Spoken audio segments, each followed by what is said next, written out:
Hi there and welcome to Masterpieces in Miniature, and in particular welcome to my new project, which is a 5-inch gauge class 31 battery operated diesel outline locomotive. Just purchased from Station Road Steam, just loaded into the boot, ready for taking home. So there it is, the class 31.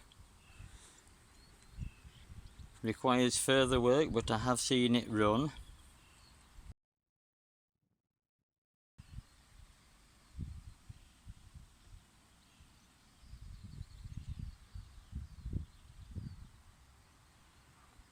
It's quite a lengthy model in its own right. Let's have a look at the bogies.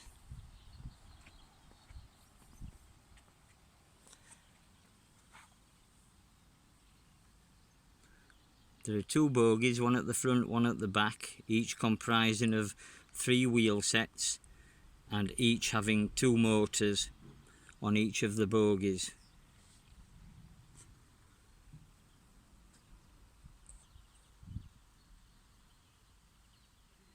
So that's loaded into the car, ready for a way home,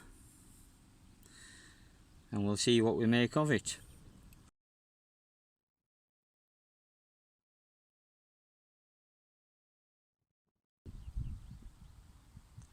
We'll keep you updated through the channel and see how we go on with it.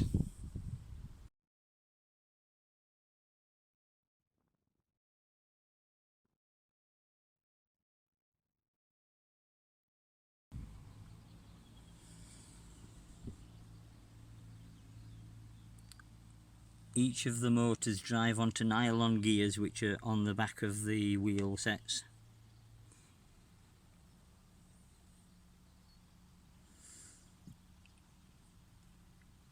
It's currently got a Parkside Controller on it.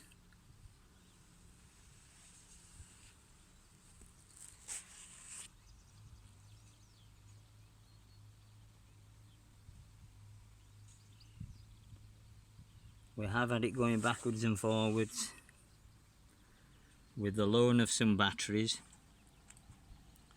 They're a good friend of mine because I have to purchase some new batteries for it, but we'll make sure it all works first.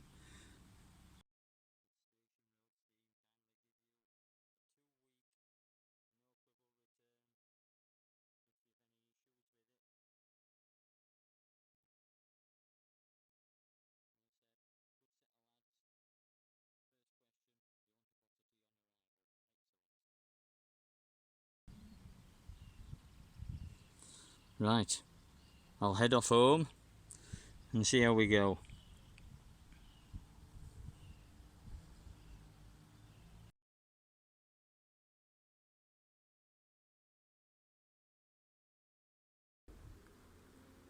So we're back home now with the class 31, and we've mounted the base of it, if you like, onto the bogies.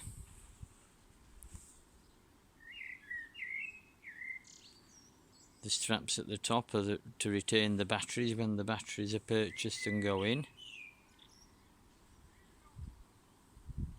A couple of horns, I've not heard those run yet. Buffer damage at the end there, that happened just before I took ownership of it apparently.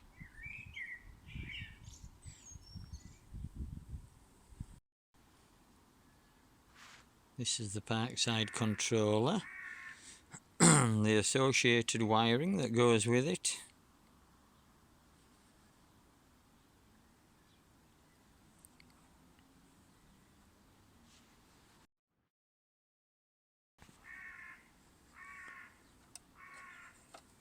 These leads here go onto the motor leads, which are down here, which will feed up through these holes here. There are 2 motors on each bogie, as I said earlier, so with 2 sets of wiring, 1 coming up each hole.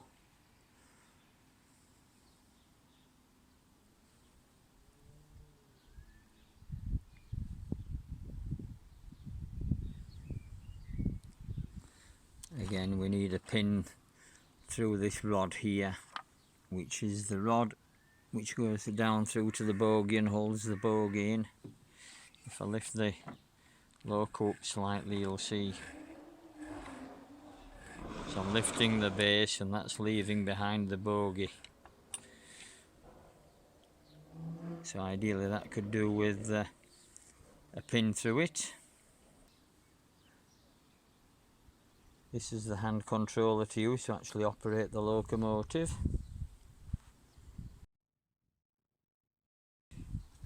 Like a long umbilical cord.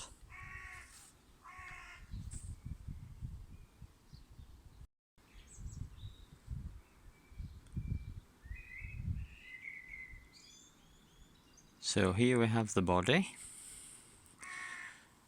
I think the casting of the fiberglass body is really quite a good, well detailed casting.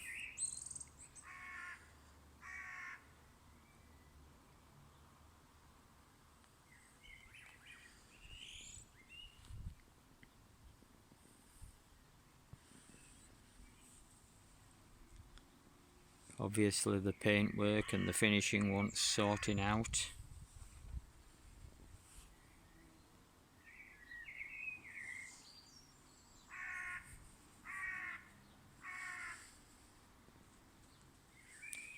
I think overall the detailing that's on the shell of the body is very good.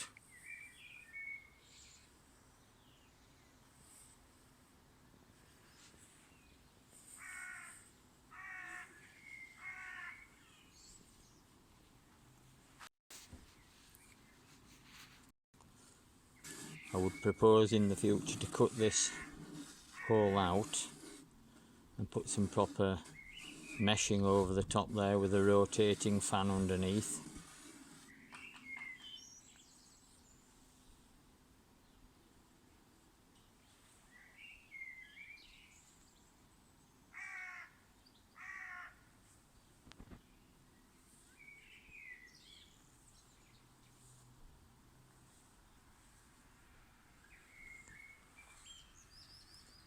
I would put some operational lights in here and sort all these bits of handrails out.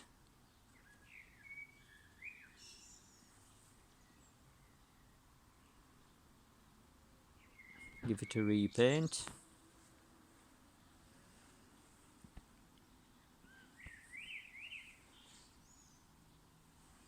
But all in all, I think the body itself is very good, very well detailed.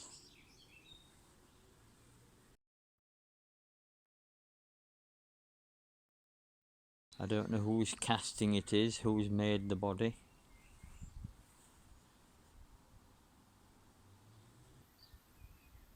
We can see that somebody's even penciled in a couple of window wipers on the windscreens at the front there. So I've turned the body around now so we can have a look at this side of it.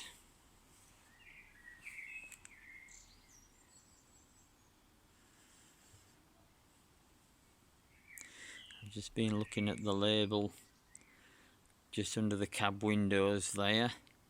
We'll have a look at that now.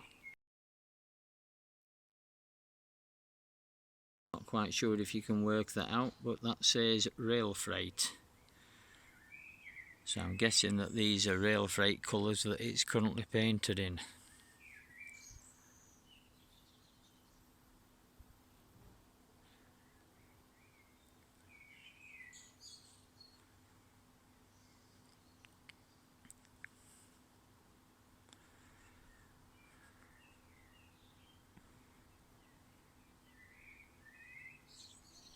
The locomotive doesn't currently carry a number, so we'll have to look into the numbering and find a number for it.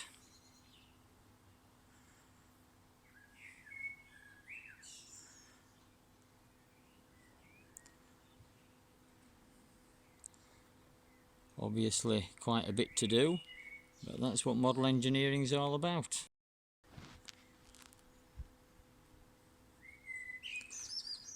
So that's the body. we've seen the base. Let's have a look at the bogies.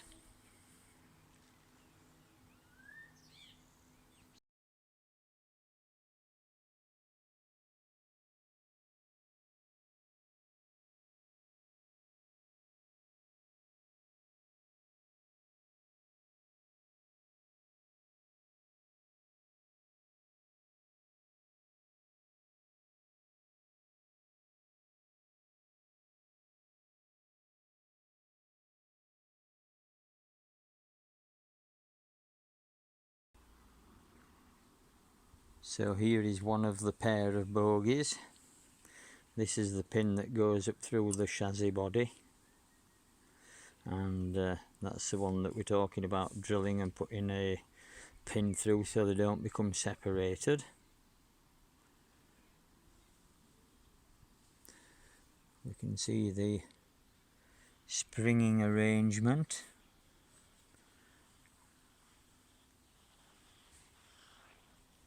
That's gone into it. Little leaf springs.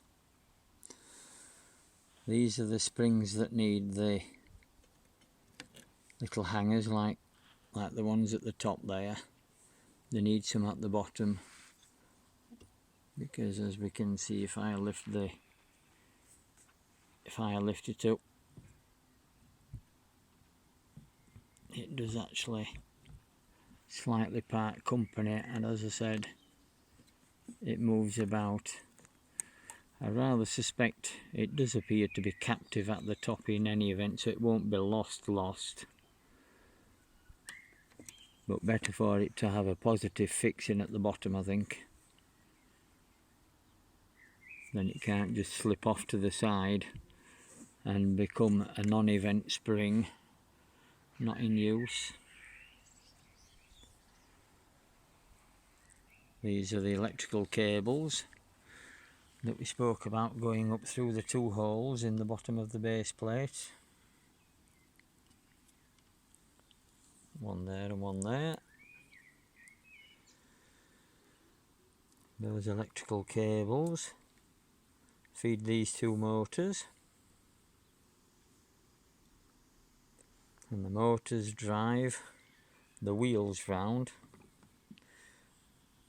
via a shaft on the far side of the motor there. This one wants some attention because the cog on the drive shaft of that motor is actually moving, as you can see. That's loose, so maybe some Loctite might be of use on that.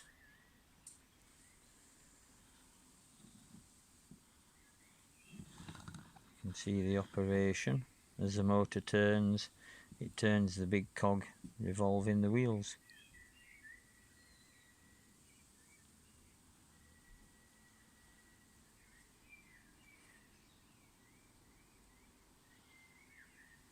So again, a lot of cleaning up and a little bit of sorting out,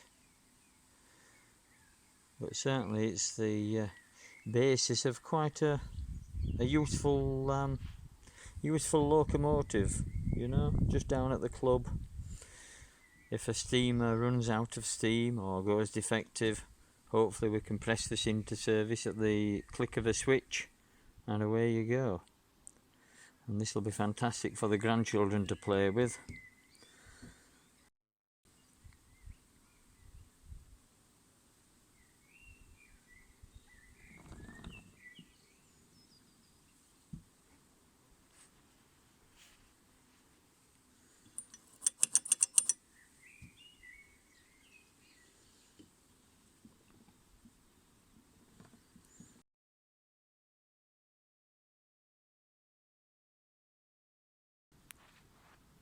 So we've got the locomotive now chocked up, and if we run the controller, you can see that the wheels are turning on that bogie. And if we come across to the other bogie, get them in frame.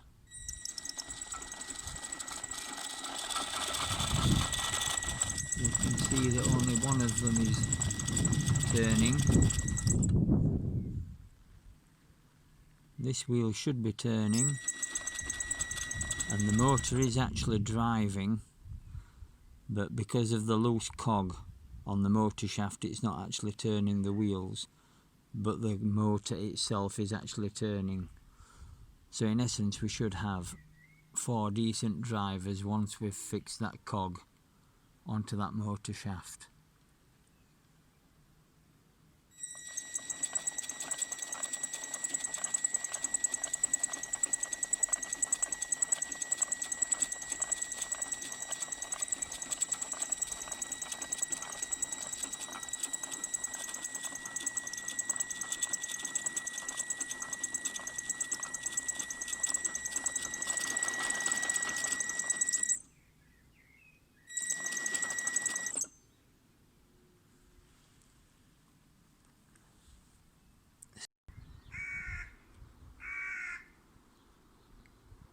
So there it is, we'll get that sorted out down to the club on the track and give it a run round.